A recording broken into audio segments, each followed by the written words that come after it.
Продовжується прямий ефір на телеканалі АТР. Я дякую, що ви залишаєтеся із нами і довіряєте нам. У студії для вас працює Аліна Блохіна. І я вже рада привітати гостя цієї ефірної години. Це Володимир Цибулько, політолог. Пане Володимире, доброго дня вам. Добрий день.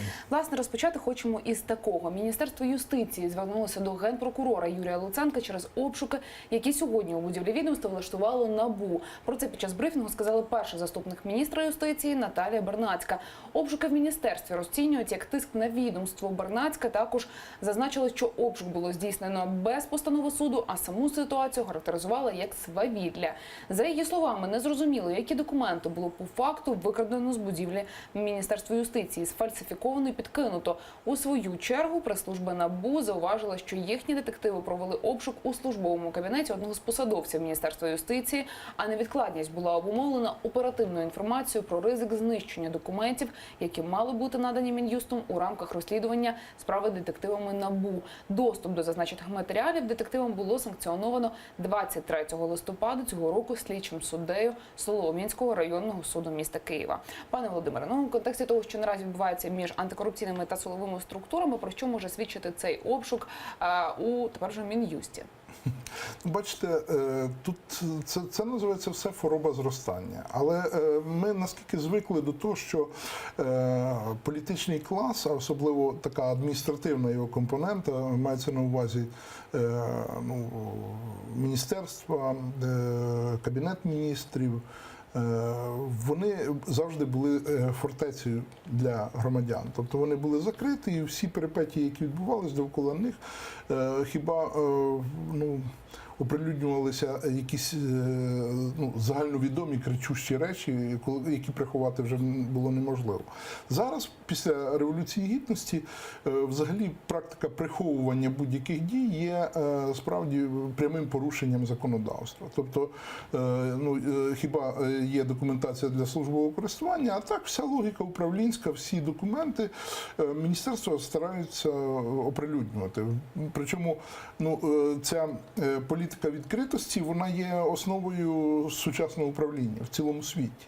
Адже чим більш прогнозоване, передбачуване відомство, тим легше співпрацювати громадянам з ним, йому з громадянами, і міжвідомчі всякі відносини, вони більш прогнозовані, передбачувані. Тобто, це сучасне управління.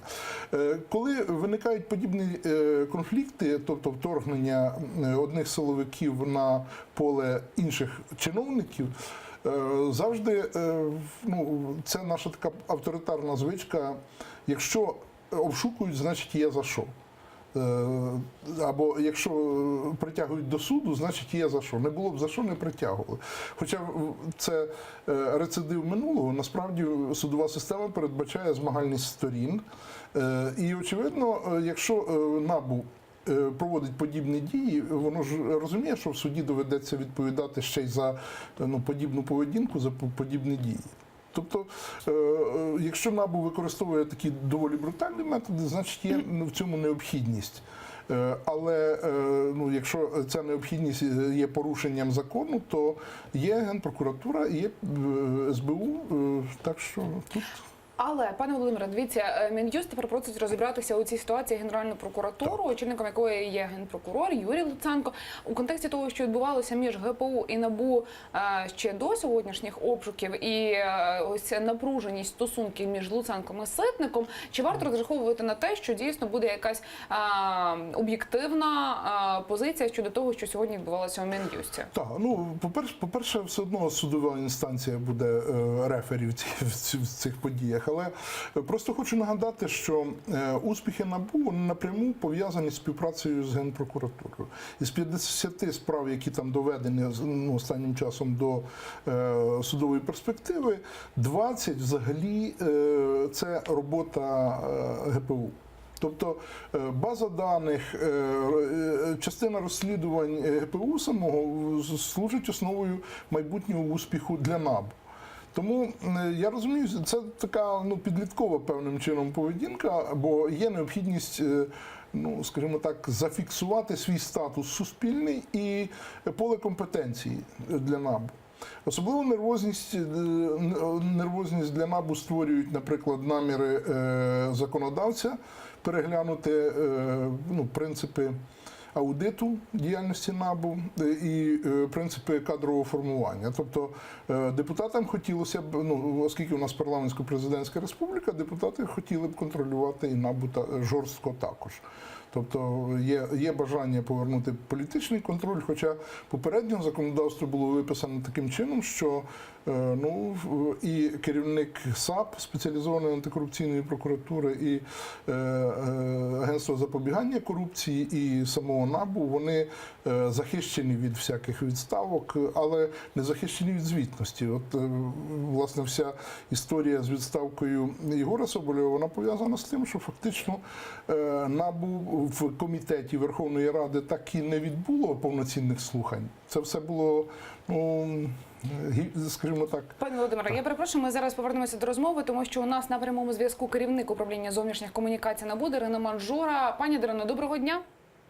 Доброго дня, вітаю. Так, власне, хотілося б почути безпосередньо позицію Національного антикорупційного бюро України щодо тих подій, які сьогодні відбувалися у Міністерстві юстиції. Власне, в Міністерстві юстиції сьогодні відбувалося слідчі дії, саме обшук. Для правоохоронного органу це доволі стандартні події. Що стосується причини обшуку, то в даному випадку йдеться про необхідність вжиття невідкладних заходів для збереження доказів у кримінальному провадженні. 6 грудня детективи Національного антикорупційного бюро надали Міністерству юстиції ухвалу суду, яка давала право на доступ тимчасовий до певних документів.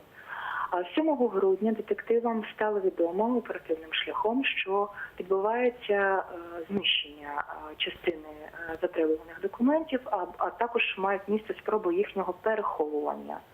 Власне, з цією метою вранці 8 грудня детективи прибули до робочого місця одного з працівників Міністерства юстиції, який, за їхню інформацію, власне, вживав заходів для знищення цих документів, і вони знайшли в залишки документів в сміттєвій корзині. Тому факт був підтверджений, на жаль. Це перший момент. І другий момент того ж дня, тобто сьогодні, під час санкціонованого судом обшуку за місцем проживання одного з посадовців, було вилучено інші службові документи, які також мали бути надані за цією ухвалою, але чомусь вони опинилися в нього вдома. Тому, в принципі, тут особливо коментувати нема чого. Обшуки відбувалися за погодженням з прокурорами антикорупційної прокуратури. В першому випадку, тобто обшук Мін'юсті, відбувався на підставі частини 3 статті 233 Кримінального процесуального кодексу України, тобто з метою врятування майна, яке може мати ознаки речових доказів. А щодо другого обшуку, про який я казала, за місцем проживання, то він відбувався на підставі судової ухвали. Скажіть, будь ласка, щодо цієї особи, у якої вдома проводився обшук, і до кабінету якої сьогодні прийшли детективи НАБУ, що інкримінують? Можливо, там в контексті чого є ця підозра? Це корупційні діяння, з чим вони пов'язані? В даному випадку розслідування кримінального провадження, в рамках якого відбувалися слідчі дії, здійснюється детективами з червня 2017 року. Йдеться про можливе завдання державі збитків в розмірі 54 мільйони гривень за ймовірної участі посадових осіб Міністерства юстиції. Попередня правова кваліфікація – це частина 2 статті 364 Кримінального кодексу України. Тому це не був сюрприз. Міністерство юстиції знало про це розслідування. Воно було обізнано про нього, воно отримало судову ухвалу про те, що детективам надано доступ до документів в рамках цього розслідування. Тому, в принципі, така емоційна реакція сьогоднішня заступниці міністра для нас виглядає трохи дивною. Пані Дарино, я дуже дякую вам, що ви знайшли змогу долучилися до нашого прямого ефіру. Дарина Манжура, керівник управління зовнішніх комунікацій НАБУ, була з нами на прямому зв'язку телефоном. Ми так само спробуємо впродовж ефіру долучити і почути позицію безпосередньо самого Міністерства юстиції. Пане Володимире, ви згадали про те, що напередодні у парламенті проголосували за звільнення Єгора Соболєва з посади голови антикорупційного комітету. Чому це відбулося, на вашу думку? Тому що хтось говорить про те, що потрібно на цю посаду поставити зручну людину, яка привела б, скажімо так, ручного аудитора НАБУ. Хтось говорить про те, що довіру до Соболєва підірвала його участь у акціях протесту і певна співпраця на початку з Міхеїлом Саакашвілі. Ваша яка позиція? Ну, перше, Соболєв як організатор, як керівник комітету, він справді припускався цілого ряду управлінських помилок, або навіть спеціально не хотів, скажімо так, вибудовувати роботу комітету як жорсткої функціональної машини. Насправді, комітет без керівника є комітет, тому що комітет – це колективний орган, і рішення в комітеті приймаються голосуванням, кворумом, голосуванням більшістю голосів. Тому незалежно від того, хто є головою комітету, чи навіть без голови буде секретар комітету і один із заступників, все одно важливий кворум, аби збирався комітет і приймав рішення методом голосування, між іншим. Тому будь-які рішення комітету є рішеннями колективними, і роль окремої особи в діяльності комітету, вона може бути хіба деструктивною. В принципі, Соболєв був достатньо деструктивним типом, хоча треба віддати йому належне за принциповість, за ідейність у, скажімо так, формуванні і люстраційної політики певної, і антикорупційної політики, але, як правило, таких аматорів в політиці вистачає ненадовго. Потім вони просто починають губитися в цих коридорах і в підкилимних іграх. І мені здається, що якраз Єгора Соболєва вистачає на вуличні акції, але на скрупульозну щоденну таку рутинну роботу в комітеті його, на жаль, не вистачало. Ще одне рішення, яке було ухвалено напередодні у сесійній залі, це державний бюджет на 2018 рік. І хоч не в останні години і дні перед Новим роком, але все одно проти ночі народні депутати проголосували за державний кошторис на 2018. Перед цим ухвалювалися зміни до бюджетного і податкового кодексу. Перед розглядом самого бюджету за 40 хвилин до півночі свої голоси за це віддали 273 народні депутати України. І, власне, прем'єр-міністр Володимир Гройсман подякував народним депутатам за голосування бюджету, усім за їхню позицію під час голосування за державний кошторис у Верховній Раді. Давайте подивимося, як це було. 2018 рік має стати роком економічного зростання, і ми маємо досягти реальних змін в соціальній ситуації в країні. Дійсно, споглядаючи ту тенденцію голосування, яка відбувалася напередодні, то ухвалення 7 грудня – це не так і запізно для народних депутатів. Може, це започаткування нової традиції? Можливо, але, пане Володимире, дивіться, от після того, як депутати проголосували, виходячи в кулуари, спілкуючись з журналістами, вони говорили про те, що вони отримали, знаєте, в руки ще папери, скажімо так, теплі, знаєте, з-під ксероксу, що вони не знайомилися достатньо ґрунтовно з тим текстом, за який вони голосували. По-перше, бюджети ніколи не приймаються радикальними. Тобто вони приймаються усерединами між 1/12 попереднього року і з якимись елементами новацій на цей рік. Наприклад, подивимося, згадаємо скандал із підтримкою сільгоспвиробників, але секторально. Це були якраз птахівники. І на птахівниківки там мільярд чимось пішло, більше 2 мільярдів навіть сумарно пішло. Я думаю, що в цьому році цей сегмент буде змінений на тваринників або на щось інше, або на садівників. Але відмінністю цього року є, власне, чому бюджет зростання? Тому що економіка в другий рік зростає, але делікатно так. Перший рік було там 1,2% за різними оцінками. Цей рік буде 2% приблизно плюс-мінус зростання. І на наступний рік заявлено 3%. Це, в принципі, дуже амбітно на тлі того, що і європейська економіка, особливо економіка пострадянських країн, вона стагнувала. Економіка Росії, яка домінує на цьому пострадянському просторі, вона взагалі падає вже 6-й рік підряд. 5 років, 6-й піде. І тому на тлі агресії, на тлі падіння сусідніх економік, це повільне зростання, воно чим цінне? У нас відбулася переорієнтація на нові експортні ринки. У нас сама структура експорту змінилася. І зараз уряд доклав досить серйозних зусиль до того, щоб почати модернізацію, технічне переозброєння виробництв, на що спеціально Кабінет міністрів прийняв постанову про те, що в рахунок ПДВ ввезення нового обладнання буде йти заліком. Взагалі, сам прем'єр Володимир Гройсман, він тижнів зо два в медіах, де тільки міг, він делікатно підштовхував депутатів до прийняття до 10 грудня бюджету. І ця його робота, я думаю, що це якраз цей успіх його побудований на тому, як вибудовувалося голосування за найбільш резонансні і найбільш тяжкі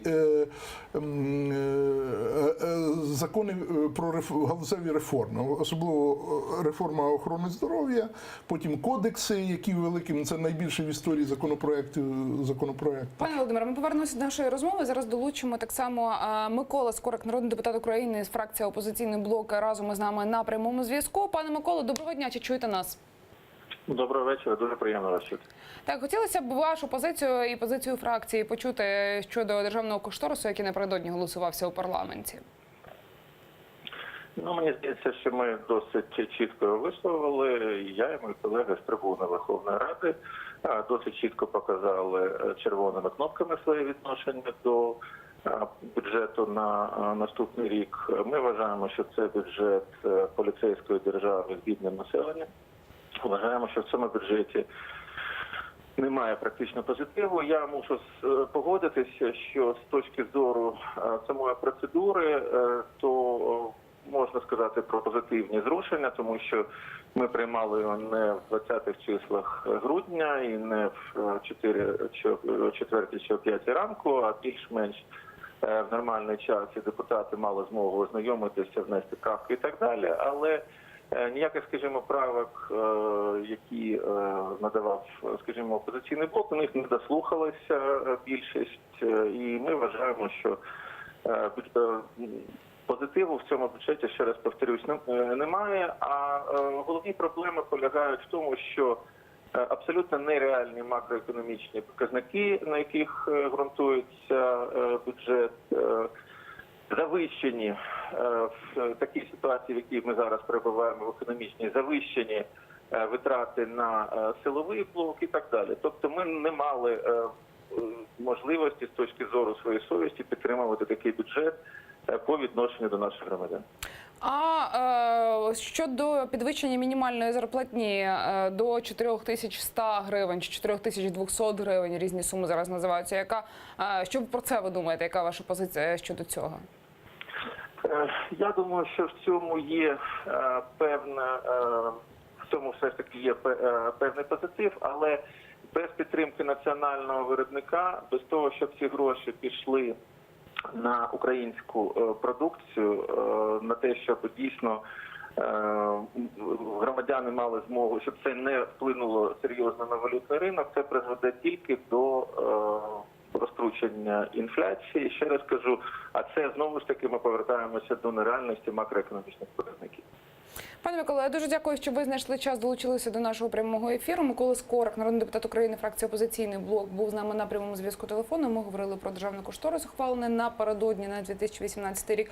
То, пане Володимире, питання так само і до вас. Ось ці цифри 4100, 4200, мінімалка, до якої прагнемо ми згідно із нашим державним бюджетом у 2018 році. Позитивний це сигнал? Це об'єктивна реальність. По-перше, ОПО-блок, він на те й ОПО, щоб скептично ставитись до дій влади. Це його місія. І там, де є раціональне зерно, завжди до цього треба прислухатись. Дарма, що ОПО-блок виключився із боротьби, бо за традицією парламентською, наприклад, бюджетний комітет мав би очолюватись представником опозиції. А те, що самоусунулася опозиція і ліва, і права від активної участі в роботи в комітетах, це теж своєрідна реальність. Вона хибна з моєї точки зору, бо все-таки є світова парламентська практика. Що ж до показників, Мінімальна заробітна плата прогнозується, по-моєму, була заява президента про необхідність 400 піднімати. Спочатку прем'єр говорив про 3700. Здається, там усереднена сума фігурує 3758 чи щось таке. 3723 гривні – це так. поки що зафіксована мінімальна зарплатня. Так, це об'єктивний показник. По-перше, є динаміка, така повільна динаміка росту. По-друге, є відкриті кордони. І відкриті кордони – це хороший механізм тиску на роботодавця. Якщо в Україні не платити більш-менш конкурентну зарплатню, при всьому цьому нарощуючи, звичайно, продуктивність праці, тому що основний, скажімо так, мотив для підняття заробітної плати – це продуктивність праці. Іншого немає. Інший – це все інфляційний механізм. Але дивіться, ще один мотив для підняття заробітної плати, він так само може лежати в політичній площині. Зараз давайте послухаємо, що про це говорив Володимир Гройсман, і перейдемо далі до нашого обговорення. Власне, 400 або 4200 – таку суму мінімальної зарплати депутати будуть розглядати після першого кварталу наступного року. Норму про це було закладено у державному бюджеті на наступний рік. Власне, що говорив Володимир Гройсман, можемо зараз почути. В проєкті бюджету є передбачена норма про коригування мінімальної заробітної плати в залежності від національної економіки. Я надіюсь на те, що мінімальна заробітна плата буде збільшена. Вже за результатами роботи першого кварталу або другого кварталу національної економіки. І ми можемо вийти на цифру, яку оголошував президент, 400-4200. Пане Володимире, то чи не є таке прогнозування зросту мінімалки політичним? Ні, не є, тому що це українська політична традиція ревізувати, переглядати після кожного кварталу бюджет і коригувати статті витрат. Навіть перед голосуванням по новому бюджету все-таки доверстався четвертий квартал і були дороздані певні суми. Якраз я думаю, що це був певний стимулюючий фактор для частини депутатів, котрі побачили, що на ті галузі чи на ті території, які їх цікавлять, ідуть гроші з бюджету, значить вони, як лобісти території або індустрій певних, вони чітко бачать зміни правил гри. Хочу нагадати, що в нас же змінюються і системи оподаткування, і скажімо, логіка повернення ПДВ, воно вже автоматизовано. Тобто є багато процесів, які переводять частину тих корупційних сфер або коруптогенних сфер у відкриті. Тому ще одне джерело нарощення заробітної плати і мінімального прожиткового мінімуму – це виведення економіки з тіні. А як її найпростіше виводити? Це перше – електронні платежі, тобто максимальне використання електронних грошей. І друге – це переведення всіх закупівель також через системи ProZorro. Тобто це механізми вже апробовані. Вони апробовані в цілому світі, і відповідно гроші, які опиняються в руках бюджетників, вони ж дуже швидко повертаються в економіку. Вони за тиждень повертаються в економіку, як правило, і люди купують в першу чергу товари українського виробництва і оплачують українським компаніям за послуги. Світло, газ, отак. Але крім того, що народні депутати голосували за бюджет і планували піднімати мінімалку, вони вже проголосували за те, щоб підняти зарплатню самим собі. Верховна Рада підвищила заробітні плати депутатів, прирівнявши їх до оплати членів уряду. За цю пропозицію у четвер проголосували 235 парламентарів. Зокрема, голова парламенту отримуватиме 19 200 гривень, заступник голови – 17 600, депутат-член комітету – 16 тисяч гривень. Надбавки до окладу, так, це оклад. Надбавки до окладу також будуть на рівні, встановленому для членів Кабміну. Ви таке рішення вітаєте чи ні? Тому що говорять про те, що депутати мають отримувати гідну зарплатню, що це має бути їхній єдине їхнє джерело доходу, щоб депутати жили на цю зарплатню, щоб вона була гідною. Ви з цим погоджуєтесь? Просто в силу виборчої системи у нас є два типи депутатів. Є списочники, і багато з них справді не володіють ні автомобілями, ні нерухомістю такою вражаючою. Навіть деякі квартир особистих не мають, і автомобілів. Це гірка правда. Інша правда в тому, що, наприклад, через мажоритарку приходять справді лобісти великих корпорацій, і вони забезпечені всім. Тобто в нас є дуже великий перепад майновий навіть в депутатському корпусі, і це приблизно не зовсім відповідає структурі суспільства, але принаймні всі елементи, скажімо так, майнові, вони відображені в депутатському корпусі. Тут питання в іншому. Депутат зайнятий на роботі 24 години на добу. Депутат має ненормований робочий день. Депутати не ходять на роботу. Депутати можуть не приймати участь в засіданні сесії, але вони працюють 24 години на добу. Але ж ми розуміємо, що суспільство бачить так само і телевізійну картинку, коли, до прикладу, там 20 депутатів, і потім питання, за що ми платимо їм. Левова частка депутатської роботи – це робота в комітетах, в округах, і вона не видна оку масово. Видний тільки сесійний зал, і видно, як неохайно поводяться дуже часто деякі представники депутатського корпусу, що створює справді негативне враження. Але можна сказати так, депутат прирівняний до міністра в табелі про ранг. Ще зовсім недавно, коли депутат був держслужбовцем, його статус відповідав першому рангу першій категорії. Це міністерська посада. Тому зараз депутати є політики, але їхня зарплатня в еквіваленті до зарплат в промисловості, наприклад, вона значно менша. А в еквіваленті до мінімальної зарплатні вона значно більше? Чекайте, той, хто отримує мінімальну зарплатню, має мінімальну відповідальність. Правда ж? Правда. Тобто відповідальність, рівень оплати в бізнесі завжди відповідає рівню відповідальності особи на різних щаблях. Так от, навіть в промисловості українській зарплати промислових генералів, бо можна їх урівняти, наприклад, політичні генерали, депутати із промисловими генералами. В промисловості зарплати в 4, в 5, а то й 10 разів в порівнянні з депутатськими вищі.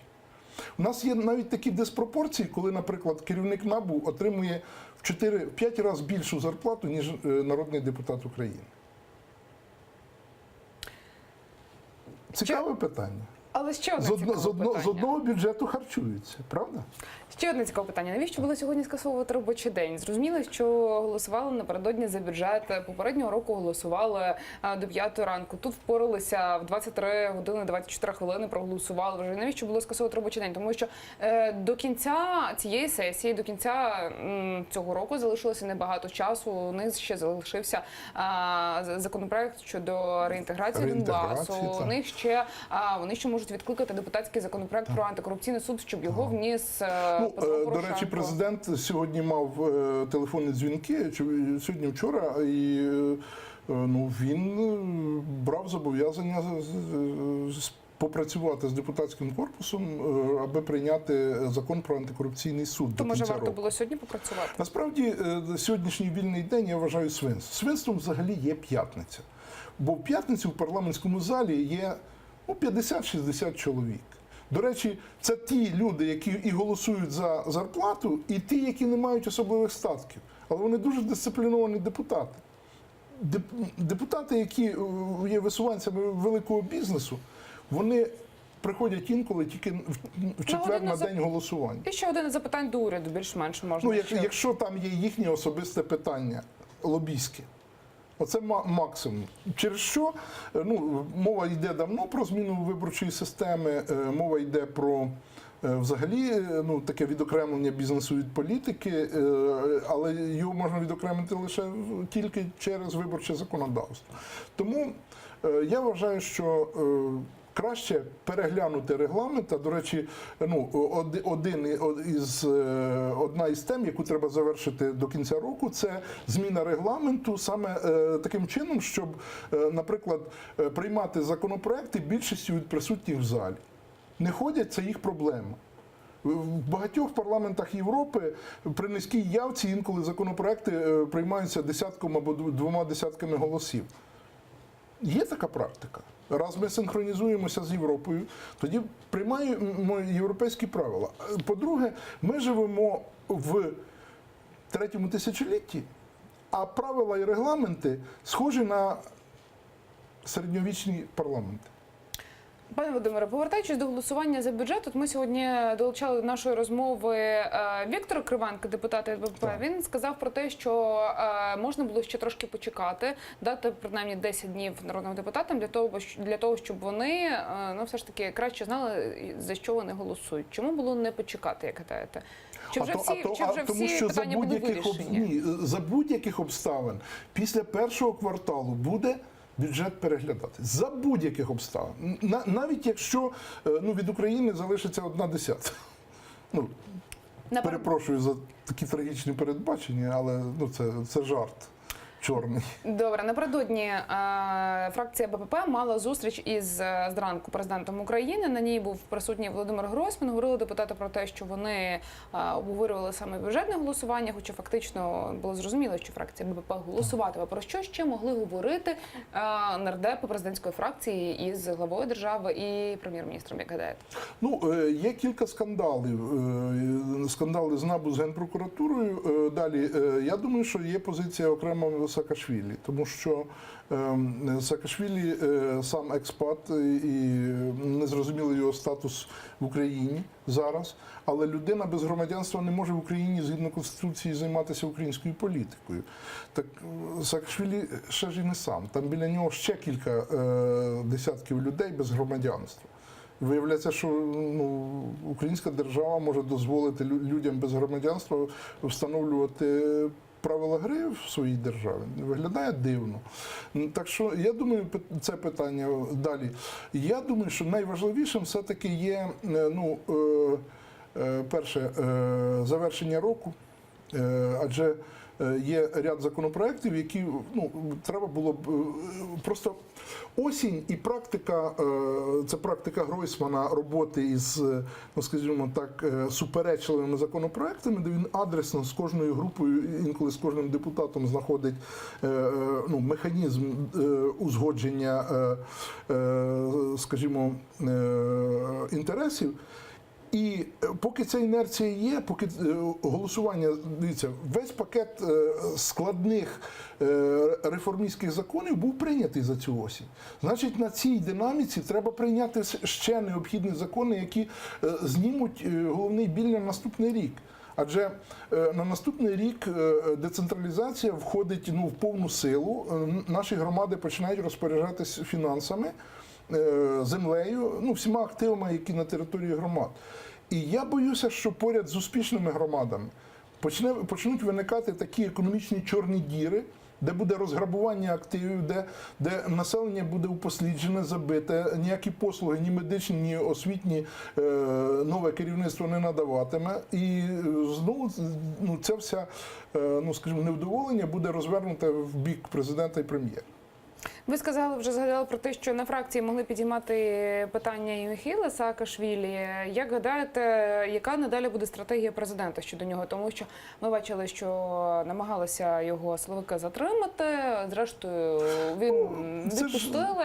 Що далі чекати? Це не президентська справа, насправді, боротися з Міхеїлом Саакашвілі. Є правоохоронні органи, і це їх парафія. Але це так само і в особистій певній площині, не конфлікт, а от така конфронтація. Конфронтація в політиків завжди буває, але, знаєте, в політиці від любові до ненависті один крок, так як і в житті. Тому, і від ненависті до любові так само.